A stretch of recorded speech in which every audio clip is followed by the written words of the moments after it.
Paris Saint-Germain a des patrons qui ne sont pas des Français. Moi, je n'arrive pas à comprendre qu'est-ce qu'on a mis dans la tête des Congolais, qu'il n'y a que des Congolais qui doivent avoir de l'emploi au Congo, il n'y a que des Congolais qui doivent être des patrons des entreprises, etc., etc. L'accord, nous avons eu ici, entre guillemets, la chance d'entendre que lorsque le Premier ministre parle de l'accord, il dit la main-d'œuvre sera exclusivement locale.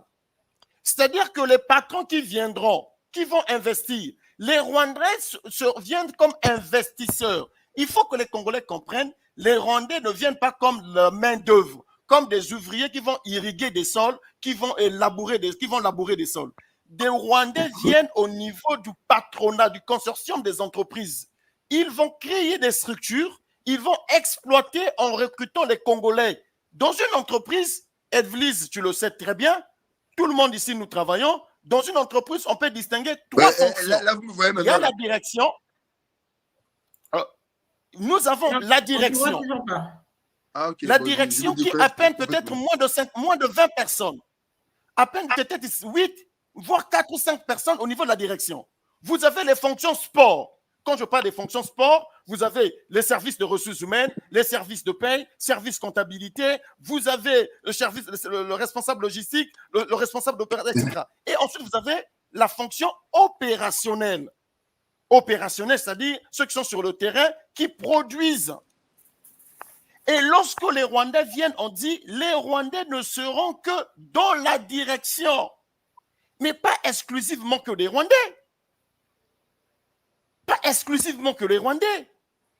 Je ne vois pas pourquoi ça pose problème. Vous allez lire ce document, vous allez comprendre la pertinence que moi j'ai soulignée, ou j'ai loué du ministre de la Coopération du Congo. Mémorandum, donc ils ont, voilà, portant sur la culture des plantes à l'huile de ricin au Congo pour la transformation en biocarburant entre la République du Congo et Crystal Venture Limited. Lorsque on dit entre les sous-signés, la République du Congo est représentée par M. le ministre de la Coopération et de la promotion du partenariat public-privé, M. Denis Christa Sassou Nguesso, déçu de nommer partenaire public.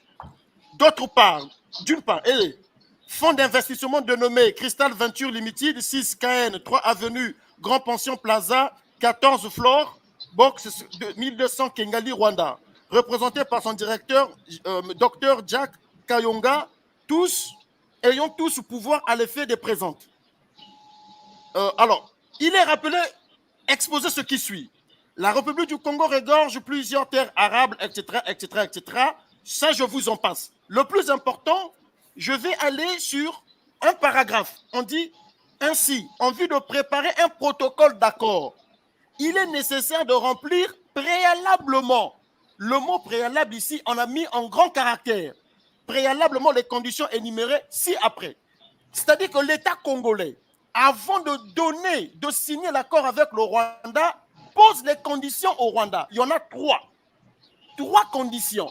Quelqu'un a lu ce mémorandum, mais il a fait une lecture étriquée, juste dans le but de manipuler la population. L'État congolais, avant de signer, se réserve le droit d'opposer d'abord à Crystal Venture de remplir 3 conditions. Si ces conditions sont remplies, on signe le protocole d'accord. C'est ce que dit ce mémorandum. Je pourrais le mettre sur ma page Facebook. Alors, les obligations ont les 2 parties. L'État, on dit, la présente entente a pour objet 150 000 hectares en vue de réaliser la culture de transformation en biocarburant de l'huile de ricin. Article 2, durée. La présente entente est valable 6 mois à compter de sa signature. Il pourra être reconduit pour la même période de manière tacite, sauf dénonciation express, etc. Quelles sont les obligations du Rwanda? Non, du Congo d'abord, du Congo.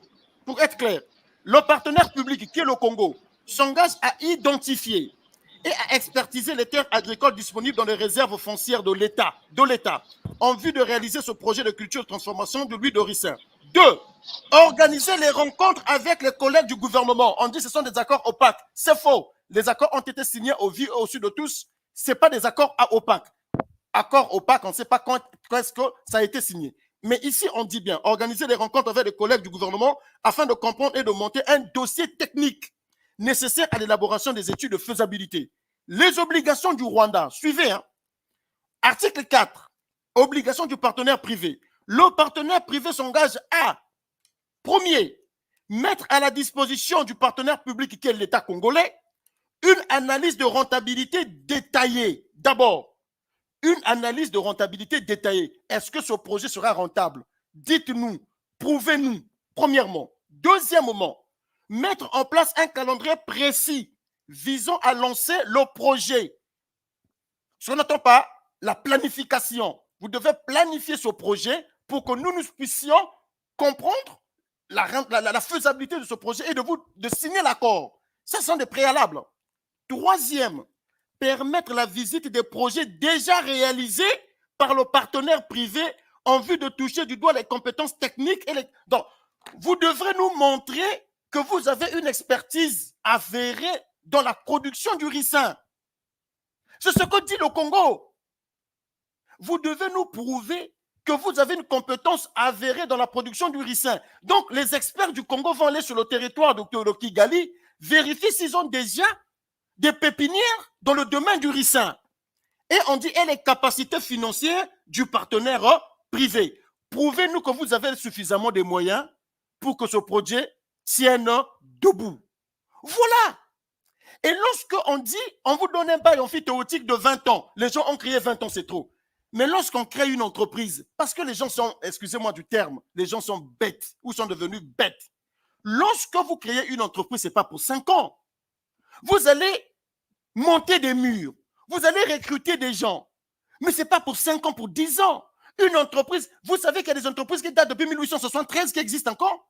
Depuis 1800, Hermès, allez vérifier.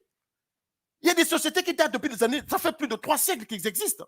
Donc vous ne pouvez pas dire 20 ans sans renouveler. Ça veut dire quoi? Après 20 ans, on fait quoi? On casse les entreprises, on met tout le monde au chômage. Mais non, une entreprise est censée durer de manière éternelle. C'est le but d'une entreprise. Maintenant, si ça arrive que ça ne marche pas, vous déposez le bilan. Donc, on ne peut pas donner à Cristal Venture la possibilité de s'installer au Congo juste dans un cadre limité de 20 ans. Mais qu'est-ce que vous allez faire des Congolais que vous allez embaucher? Puisqu'on a dit la main-d'œuvre, c'est des Congolais. Donc, ces Congolais seront embauchés que pour 20 ans. Mais non. Si on trouve que l'aventure continue bien, ça se passe bien, on renouvelle encore le bail. Et pour finir, Evelyse, pour ne pas monopoliser la parole, le Congo a signé après ses accords avec le Rwanda un bail amphithéotique avec une entreprise française pour 60 ans ferme. 60 ans. C'est là que je dis que le Congo était trop sévère avec le Rwanda. Le Rwanda, on a dit 20 ans à 25 ans. Mais la société française, on a donné 60 ans. Et vous savez combien d'hectares on a donné à la société congolaise, française? Les Rwandais ont eu 75 000 hectares dans le cadre de ce projet du ricin. Les Français ont eu 70 000 hectares. Je dis de 70 000 hectares. La différence est de 5 000 hectares. Et certaines bouches vont vous dire, pourquoi ça ne donne pas des terres au nord? La société française, c'est dans le journal officiel, le bail amphithéotique.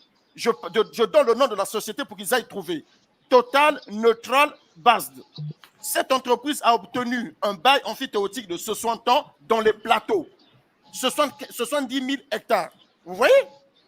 Mais le Rwanda a été réduit, entre guillemets, à la portion congrue. On ne peut pas dire qu'il y a l'intention de vendre les terres.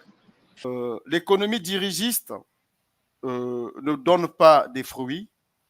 Aujourd'hui, nous sommes dans un monde libéral. La liberté d'entreprendre, elle est sacrée. Il faut encourager les initiatives privées, d'où qu'elles viennent. Faire du Congo un hub pour des investissements étrangers serait vraiment une solution miracle pour sortir notre population de la misère. Le Congo-Brazzaville, pour rappeler à ceux qui nous suivent et à nous tous, c'est 6 millions d'habitants le dernier recensement. Et dans ces 6 millions d'habitants, il y a plus de 3 millions et quelques de personnes de la population active, donc des jeunes qui ont capacité et des vieux, toute la population active en capacité de travailler. 3 000 et quelques jeunes, plus de 4 millions de la population active. Mais vous savez, l'ensemble des salariés déclarés au Congo, c'est combien? Dans le secteur privé, c'est moins de 50 000. Le dernier rapport, ce qu'on entend par le rapport, comment on appelle ça, le rapport conjoncturel, le nom m'échappe, mais il y a un rapport qui est publié tous les semestres par le ministère de l'économie qui parle de la conjoncture économique du pays. Le dernier de 2023, le dernier semestre, on était à 44 000 employés. 44 000 employés dans le privé et moins de 80 000 fonctionnaires. Si vous additionnez, nous sommes autour de 120 000 salariés. Donc, 120 000 personnes au Congo ont un bulletin de salaire ou un salaire, une rémunération par mois. Sur une population de 6 millions, c'est catastrophique. Je dis bien, c'est catastrophique. Ça fait pleurer lorsqu'on entend ces chiffres. Ce qui explique que le gouvernement congolais, aujourd'hui le PCT peut être fatigué, mais un gouvernement sérieux devrait maximiser. Nos terres ne doivent pas servir à enterrer nos chômeurs ou nos parents. Nos terres doivent nous nourrir. Ça nous produit beaucoup de moustiques pour rien. Il faut travailler cette terre pour que nous mangeons. Nous profitons de cette ressource qui est la terre, qui est fertile et arable au Congo-Brazzaville. Donc, moi, je salue cette initiative. La crainte que moi j'avais, c'est de voir que dans ces accords, s'il y avait plutôt la possibilité que le Rwandais mette sur le territoire congolais une présence militaire pour garantir les investissements comment on appelle ça, de Crystal Venture. Je n'ai pas vu ça dans les accords. On était très prudents. Pas de présence de troupes rwandaises sur le sol congolais.